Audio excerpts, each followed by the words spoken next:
Hello everyone, आप लोगों का स्वागत है हमारे यूट्यूब चैनल HTTV DK पर। तो आज हम लोग चैप्टर सेकेंड प्रोनाउन की शुरुआत करेंगे। चलिए देखते हैं इसकी डिफिनीशन यानी कि परिभाषा। A word that is used instead of a noun is called a pronoun. Hindi में देखते हैं इसकी परिभाषा। जो शब्द नाउन यानी कि संज्ञा के स्थान पर प्रयोग किया जाए प्रोनाउन यानी कि सर्वनाम कहलाता है। यानी कि हम सिंपल तरीके से जान सकते हैं कि संज्ञा के स्थान पर प्रयुक्त होने वाले जो शब्द होते हैं वह प्रोनाउन कहलाते हैं। एग्जाम्पल में देखेंगे, सी इज ए गुड गर्ल, वह एक अच्छी लड़की है। यानी कि सी जो यूज किया गया यहाँ पर यानी कि यह एक प्रोनाउन है। यदि हम सी की जगह कोई जिसे लिख देते हैं ऋतु लिख दिए, ये तो संज्ञा हो गई। क्या हो गई? संज्ञा हो गई। यदि हम इसकी जगह सी लिख दिया हमने, सी मतलब वह, तो यही क्या है? प्रोनाउन है। यही क्या है? प्रोनाउन है। प्रोनाउन है। तो जैसे देखते हैं हम, I, he, it, we, them, us, mine, itself, ये सभी के सभी प्रोनाउन है। तो चलिए देखते हैं काइंड्स ऑफ प्रोनाउन यानी कि सर्वनाम के प्रकार। तो चलिए देखते हैं कि सर्वनाम कितने प्रकार के होते हैं। तो चलिए देखते हैं कि सर्वनाम कितने प्रकार के होते हैं। तो सर्वनाम मुख्यतः 7 प्रकार के होते हैं। नंबर 1 पर्सनल प्रोनाउन, पुरुषवाचक सर्वनाम। नंबर 2 डेमोन्स्ट्रेटिव प्रोनाउंस, संकेतवाचक सर्वनाम। तीसरा है इंट्रोगेटिव प्रोनाउंस, प्रश्नवाचक सर्वनाम। चौथा है रिलेटिव प्रोनाउंस, संबंधवाचक सर्वनाम। पांचवा है इंडेफिनिट प्रोनाउंस, अनिश्चयवाचक सर्वनाम। छठा है रिफ्लेक्सिव प्रोनाउंस, जिन्हें हम हिंदी में निजवाचक सर्वनाम कहते हैं। लास्ट है 7वां इम्फैटिक प्रोनाउंस, दृढ़तावाचक सर्वनाम। तो चलिए देखते हैं एक एक करके इन 7 के डिफिनीशन और इनका प्रयोग कहाँ होता है और इनके एग्जाम्पल। तो चलिए शुरुआत करते हैं पहला प्रोनाउंस यानी कि पर्सनल प्रोनाउन से, जिसकी हिंदी पुरुषवाचक सर्वनाम होती है। तो चलिए डिफिनीशन देखते हैं। Pronoun which denotes the speaker, listener and the third person. यानी कि हिंदी में जानेंगे। देखिए मैं यहाँ पर इंग्लिश और हिंदी दोनों परिभाषा लेकर चला हूँ ताकि आप लोगों को अच्छी तरह से समझ में आ जाए। तो देखते हैं हिंदी में, वे सर्वनाम जो बोलने वाले, सुनने वाले या अन्य पुरुष का बोध कराते हैं व्यक्तिवाचक सर्वनाम कहलाते हैं।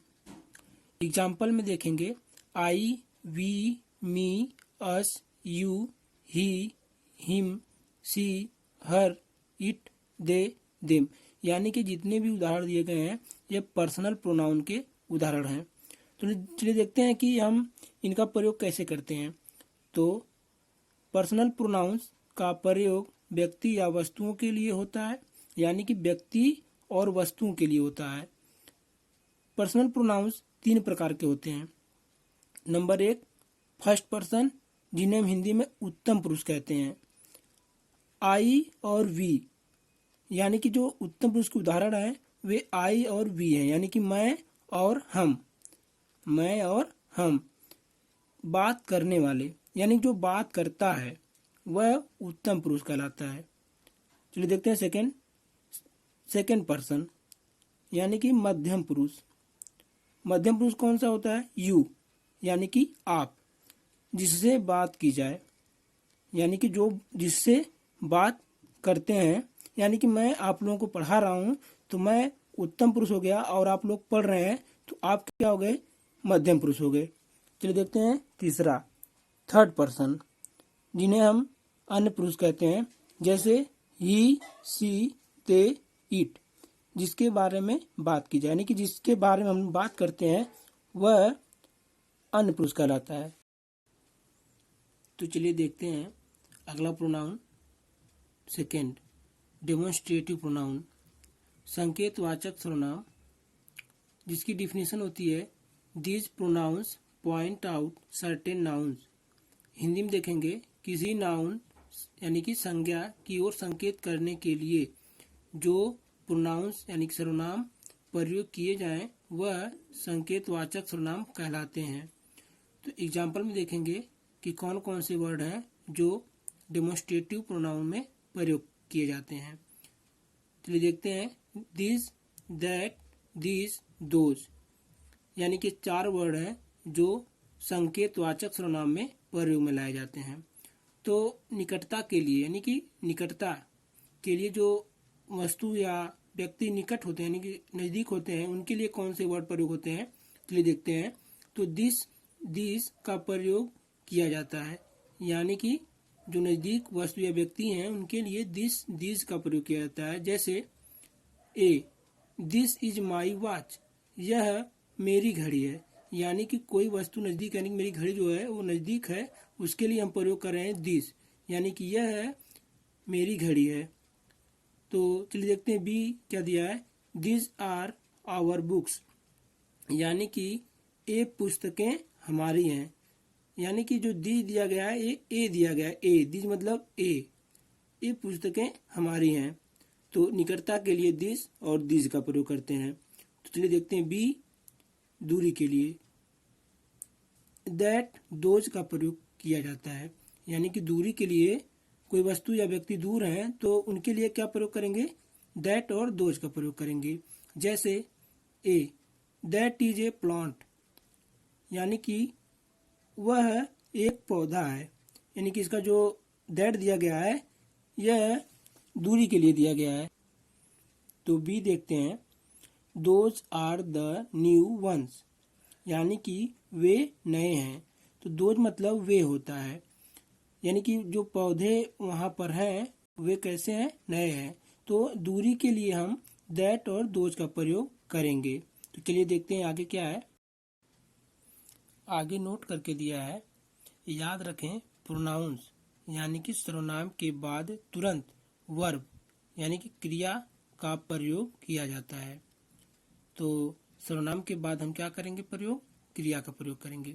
तो तीसरा प्रोनाउन देखेंगे इंट्रोगेटिव प्रोनाउन, जिसकी हिंदी होती है प्रश्नवाचक सर्वनाम। तो इसकी डिफिनीशन देखेंगे। A pronoun which is used for asking a question is termed as interrogative pronoun, यानी कि प्रश्न पूछने के लिए जो प्रोनाउन प्रयोग किया जाए इंट्रोगेटिव प्रोनाउन कहलाता है। जैसे हु, व्हिच, व्हाट, यानी कि ये सब क्या है, क्वेश्चन वर्ड है, यानी कि प्रश्नवाचक शब्द हैं। तो जानेंगे हु किसके लिए प्रयोग होता है, व्यक्तियों के लिए। व्हिच व्यक्ति व वस्तु दोनों के लिए प्रयोग होता है। व्हाट वस्तुओं के लिए। तो हम जानेंगे कि व्हाट जो है वस्तुओं के लिए ही प्रयोग होता है और हु व्यक्तियों के लिए प्रयोग होता है। तो चलिए देखते हैं अगला प्रोनाउन, चौथा रिलेटिव प्रोनाउन, जिसको हम हिंदी में संबंधवाचक सर्वनाम कहते हैं। इसकी परिभाषा देखते हैं। A pronoun which shows relation of a noun is known as relative pronoun. तो इसको हिंदी में देख लेते हैं। यह प्रोनाउन यानी सर्वनाम ऐसा सर्वनाम है जिसका प्रयोग किसी नाउन से संबंध प्रकट करने के लिए होता है। तो चलिए देखते हैं कि कौन कौन से शब्द हैं जो संबंधवाचक सर्वनाम में आते हैं। तो देखते हैं जैसे हु, हुम, दैट और विच। तो ए देखते हैं। I know the man who came here yesterday. तो ये कह रहे हैं कि मैं उस आदमी को जानता हूँ जो कल यहाँ आया था, यानी जो हु लिखा गया है इसका अर्थ होता है जो। यही क्या है, एक संबंध प्रकट करने वाला शब्द है। तो दूसरा देख लेते हैं। Here is the book that you lent me. यहाँ वह पुस्तक है जो आपने मुझे दी थी, यानी कि जो दैट लिखा गया है यह भी क्या है, एक संबंध प्रकट करने वाला सर्वनाम है। तो अगला प्रोनाउन है इंडेफिनिट प्रोनाउन, पांचवा, जिसकी हिंदी अनिश्चयवाचक सर्वनाम होती है। तो इसका हम परिभाषा देखते हैं। A pronoun that refer to persons or thing in a general way but don't refer in particular are called indefinite pronoun। तो चलिए इसको हिंदी में देख लेते हैं। ऐसे प्रोनाउंस जिनसे किसी निश्चित व्यक्ति या वस्तु का परिचय नहीं होता है उन्हें क्या कहते हैं? इंडेफिनिट प्रोनाउन, यानी कि अनिश्चयवाचक सर्वनाम। तो चलिए देखते हैं, वन के साथ वंस का प्रयोग होता है। जैसे somebody has stolen my watch, यानी कि किसी ने मेरी घड़ी चुरा ली है। तो यहाँ पर कोई निश्चित नहीं है, यहाँ पर अनिश्चय है। कह रहा है ना कि किसी ने मेरी घड़ी चुरा ली है, तो किसी ने चुराई है ये पता नहीं है, तो ये क्या हो गया?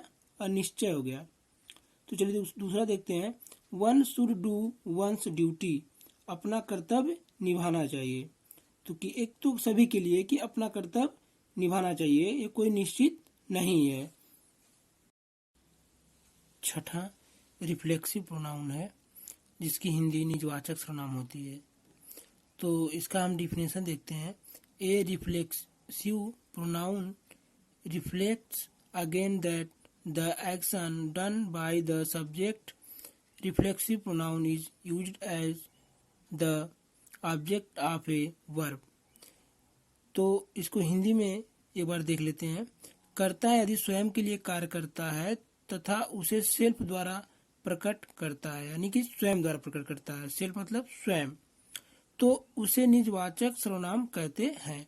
इसको क्रिया के कर्म के रूप में प्रयोग में लाया जाता है। तो जैसे देखते हैं, सब्जेक्ट, सब्जेक्ट में क्या है? आई, वी, यू, ही। तो इसका जो रिफ्लेक्सिव प्रोनाउन बनेगा, आई का माई सेल्फ हो जाएगा, वी का आवर सेल्फ हो जाएगा, यू का योर सेल्फ हो जाएगा और ही का हिमसेल्फ हो जाएगा। और सब्जेक्ट दिया है सी, दे, इट, वन।